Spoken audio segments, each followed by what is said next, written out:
What is the problem with this picture here?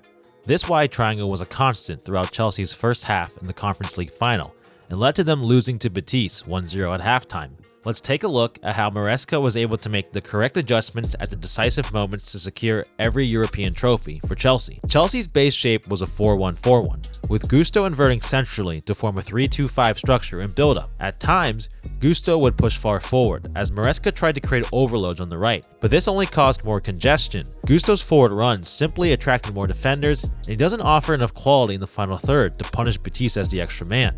Betis, like any other team facing a more difficult opponent, set up in a low block and were very compact centrally, causing Palmer to drift out to the right to try to pick up the ball. In this clip, a common issue was that the profiles of players were not effective in these spaces. Neto and Palmer are both left-footed and like to cut inside, so often Neto was drifting to the space Palmer prefers to occupy. Gusto was the furthest player forward, making runs in behind.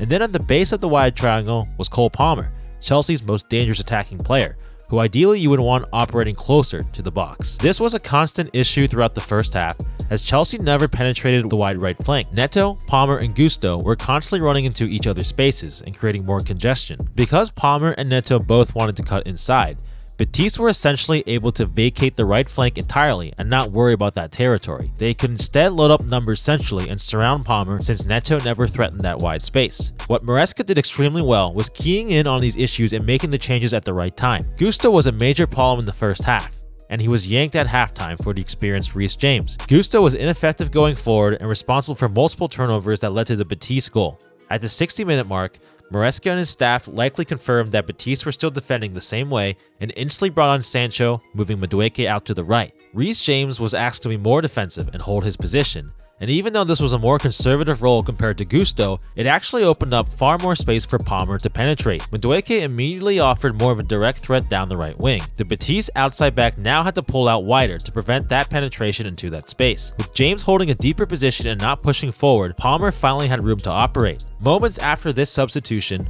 Palmer was able to make a penetrating run into the final third, and Madueke nearly connected, a stark contrast to the first half where Gusto was the one making these runs and Palmer was stuck sitting deep. As you can see, this wide triangle is already completely different than the first half. James is now the one sitting deeper, with Madueke not only positioned on the touchline but also posing a threat to dribble down the wing, something that the Neto and Palmer combination never offered. Now in this situation, the Betis outside back is far from his center back partner and has to choose, step to Palmer or defend the wide space with Madueke, and this directly leads to the first goal. Minutes later, the second goal comes as Palmer makes an underlapping run and Madueke is able to play the ball to him, simply because of the threat he offers down the wing. This is the first moment in the match where we see Palmer receive the ball in this space in the final third, and he punishes Betis immediately. In the end, Maresca's changes weren't overly complex.